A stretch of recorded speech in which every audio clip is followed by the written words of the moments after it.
hello and welcome to Bingewatch, the podcast where we take a look at the hottest new TV and film releases on streaming television platforms. I'm Hannah Fernando, the editor of Woman and Woman and Home magazine.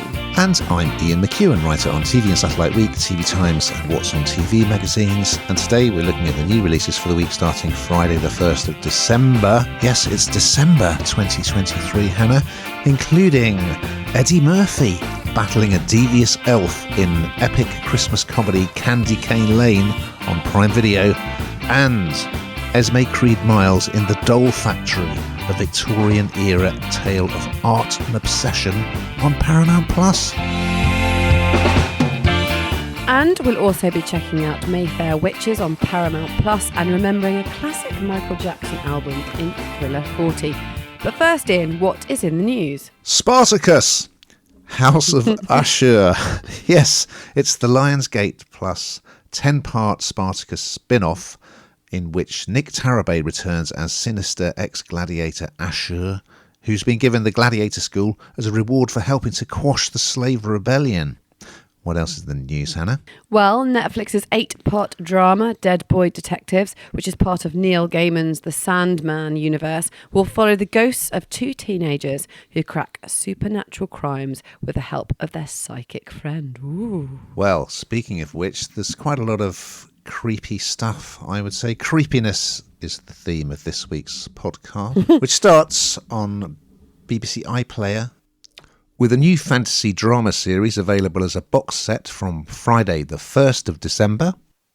It's called Maufair Witches. And here's a clip. I don't understand anything that's happening to me. This power goes way back in your family. Do all the Mayfairs have gifts?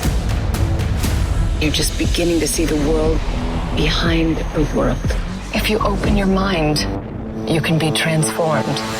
So The White Lotus has been a big hit, hasn't it, Hannah? Well, Alexandra Daddario was in that, and she is in this as neurosurgeon Dr. Rowan Fielding, who finds out that she's descended from a long line of witches. Yes, so she's been adopted, and I don't want to give too much away, but certain things happen that makes her wonder whether she may have some kind of special gifts. Let's put it that way. So we're following her in the present day, but we're also flashing back to New Orleans is where this family of witches comes from. We're going back in time to visit them. We see the story of her mum. There's this malevolent entity called Lasher, which made me laugh because to me a Lasher is someone who goes on the lash.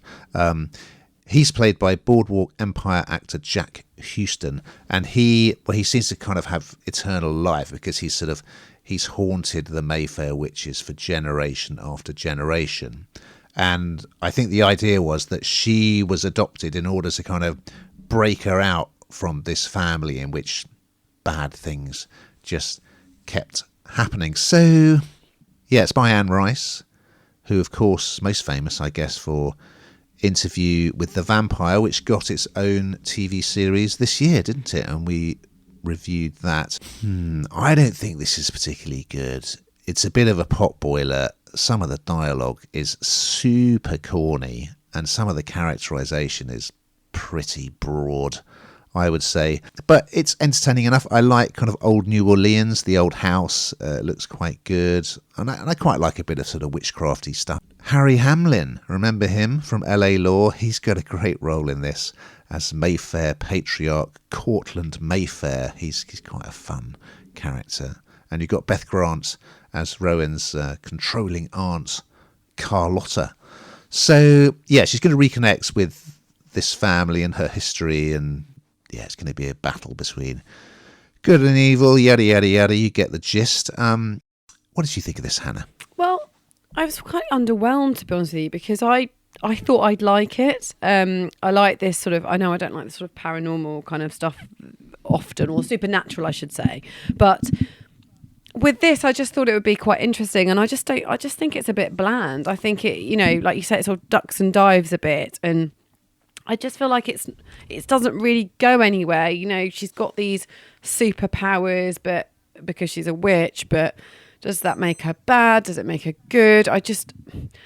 For me, it just didn't go anywhere, and I wished it had. I thought it would, and actually, when you read everything around this, it feels like it should be, or it feels like it was quite well thought out, but just hasn't been well executed. Is probably the way I would say it, which is a shame because I thought it would be quite interesting. It's a bit grim in places. I don't think it does anything new. Well, because we're in December, Hannah, we're getting Christmassy this week for the first time with a new comedy film on Prime Video. It's called Candy Cane Lane, and here's a clip. Merry Christmas. Oh, hey! What's Christmas without a little terror? Check that list twice. What was your Christmas wish? I just want it to be the best Christmas ever. Oh, ignore all the fine print. Honestly, it's like you're signing your life away. Who would be watching Christmas films already? Not me. Ha ha ha. I love a Christmas film. It just makes you feel all warm and fluffy. And do you know what? I keep thinking this every year. We kind of, in fact, you did 12 films of Christmas in Woman magazine, and they're all the best, brilliant ones that are out there. But increasingly, what are the new ones? What's coming? Well, you'll wait no longer, because Candy Cane Lane is, I think, really pretty good. It's exactly what you want, I think, from a Christmas movie. And Eddie Murphy is in the hot seat. He's the main star in this. He plays the father of three, Chris Carver, and he's totally like me, obsessed with Christmas. Although he is, the lengths he goes to for Christmas, let's be clear, I don't go to. He's so obsessed with Christmas that he's named his children Holly, Joy, and Nick. He drives his wife absolutely mad. You know, the minute he can put up Christmas decorations, he will. And he brings this sort of comedic element and comedic timing that you'd expect, you know, because he's great, Eddie Murphy. He's really funny in this. But also it's that sort of hapless side of a Christmas movie that's a bit cheesy that he also brings, I think, that works really well. He loses his job. He's got lots of time on his hands. It makes me laugh because he's lost his job. You know, first of all of us would think, oh my gosh, I need to get a new job because, you know, I've got Christmas to pay for and, you know, mortgages and what have you. No. He's thinking is, how can I get involved? I'm going to enter Christmas competitions. And he looks around, and in this lovely neighbourhood, I mean, the house has a pool, need I say no more. It's quite a large property in a nice neighbourhood. And he realises that his lights aren't quite as good. And he runs into this mischievous elf, because you need an elf in every Christmas film. Yes, you do. Oh, no, you don't. Oh, I need to stop this. Sorry, I'm getting into this just too much. And he meets this Christmas elf, and he makes one Christmas wish. And as his family say to him, you didn't wish for world peace or, you know, anything sort of important. No, he just wishes for the best Christmas. But the best Christmas comes true, but it causes utter chaos. So the whole thing is it just gets mad. The 12 days of Christmas are brought to life, and anyone knows the song will know that the animals involved in that, they're all alive, they're in the neighbourhood, and it causes so much trouble, and he then has to try and break the spell. So this is just real good old Christmas silliness.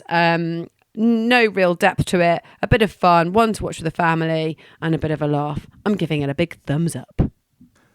Yes, good family fare, isn't it? Definitely. I was so pleased to see Eddie Murphy back, because he had a bit of a hiatus, didn't he, for a while. I know that he did a sequel to Coming to America and a rom-com called You People. I didn't see either of those. But he looks great, by the way. He's 62. He hasn't really changed much at all, I don't think, since his heyday. And it just made me nostalgic for those brilliant grown-up movies that he did, like Trading Places, which you could say is a Christmas movie in a way. And, of course, the Beverly Hills Cop, the Clumps, all those sort of things. He's such a brilliant comic actor, and I mean, this is a piece of cake for him, really. It's pretty straightforward, but I kind of was longing for him to kind of cut loose a bit. But it's not that kind of movie. Initially I thought, oh, it's another boring film about competitive neighbours in America decorating their houses, but it's got this clever supernatural element, as you say, where he finds this elf and he makes a sort of Faustian pact, which means that all of the people and animals in the 12 Days of Christmas song starts to kind of Jumanji style sort of terrorize him. And it's kind of like ends up being a bit of a quest. But it's good stuff. The family are really sweet. The family dynamics are nice. It's got some lovely gentle comedy in it. And yeah, it's just, they do release these Christmas films early, don't they? But yeah, I think it's a perfect family comedy for the festive season. Never too early, Ian. Never too early. Over on Paramount Plus, arriving on Friday the 1st of December, as did Candy Cane Lane, we have a new drama series called The Doll Factory, and here's a clip. You're watching me. Observing. If you're an artist, you should know it's a vital skill. You can call me Iris. This place is... It's just the shop. I've never seen anything like it. Louis Frost. You should be wary of him. Is there anything creepier than old-fashioned porcelain dolls, Hannah? Well, not much. And I thought this would be all about kind of creepy haunted dolls or that sort of thing. But it isn't. It's based on a novel by Elisabeth MacNeal, which clearly I haven't read. And it stars Esme Creed Miles as Iris, and she and her twin sister Rose, played by Mirren Mack, who is great as well. They work in a doll emporium run by this woman called Mrs. Salter, played by Pippa Hayward, who's great. She's kind of better known for comedic roles, isn't she? Anyway, what this firm does is it makes sort of memorial dolls for parents whose children have died. So that's, quite creepy already. But Iris, what she wants to be is an artist, a proper artist. So in the middle of the night, she sneaks downstairs and tries doing paintings. Rose has been scarred by smallpox, so you see when she isn't really going outside, and when she does, she sort of wears a black veil. It's around the time that the Great Exhibition is being put on. It's set in that time, and of course that was moved to Crystal Palace, just down the road from me, where it eventually burnt down. Anyway, there's a great character called Silas, who is a taxidermist. He's played by Ina Hardwick, who you may remember from the fantastic true crime story, The Sixth Commandment. We see inside his really creepy shop. He has this young lad who brings him things that he's found in the canal, and he stuffs them, so that's all a bit grim. We also have these sort of pre-Raphaelite painters who reminded me slightly of when Blackadder did the Romantic Poets. So they kind of waft about town, drinking and whoring, and one of them, Louis, played by George Webster, he sees Iris, and he's kind of obsessed with red hair, as the pre-Raphaelites were, and he wants her to model for him, but a lot of people are warning her that, because modelling was considered back then as kind of, one step away from prostitution. So she strikes a deal that she will model, he will teach her to paint. What could possibly go wrong? So I really liked it, I must say. It's been compared to things like The Miniaturist, Perfume, perhaps a classic Dickens adaptation, beautifully shot, well acted, great cast, very atmospheric, pretty original, I would say too. So yeah, it's a thumbs up from me if you want something a little bit creepy pre-Christmas. Very, very good period drama. What do you think, Hannah? This is much deeper, isn't it? This is like a really sad story, and right from the kind of the job that this family, the family business, I suppose, of creating these mourning dolls, which I think probably is a thing. I don't know. Excuse my ignorance. I don't actually know. But I think that it shows how someone's fortune can change. This girl was kind of so beautiful. She got smallpox, and she kind of her looks were everything to the family she would marry well. And then, of course, they were on the surface ruined, I suppose. And I think it's just a really troubling, sad story with this kind of undercurrent of creepiness. So yeah, I thought it was really well done, really good period drama, and really captivating. You just want to keep watching it, don't you? It's quite addictive. Well, we're going to stay on Paramount Plus for our final offering, which arrives on Saturday, the 2nd of December. It's a feature-length music documentary called Thriller 40, and here's a clip. There are two things in the music business: before Thriller and after Thriller. Thriller set the standard of what it was to be a megastar. Michael had such a clear vision of what he wanted. He was determined to change the way he was perceived. Well, we do like a music documentary, don't we? And this is absolutely brilliant for any Michael Jackson fans. This is one for you. And actually, to be honest with you, as we always say, you don't have to be a fan to watch these because you learn so much. But this is specifically about the making of the world's biggest selling album, Thriller, which featured Billie Jean and Beat It.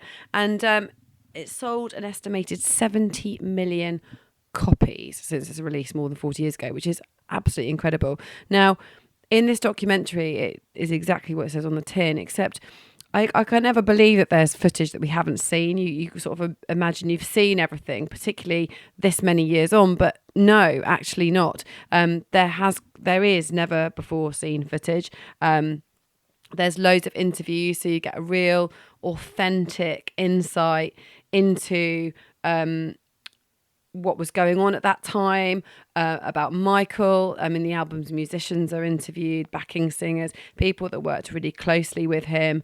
And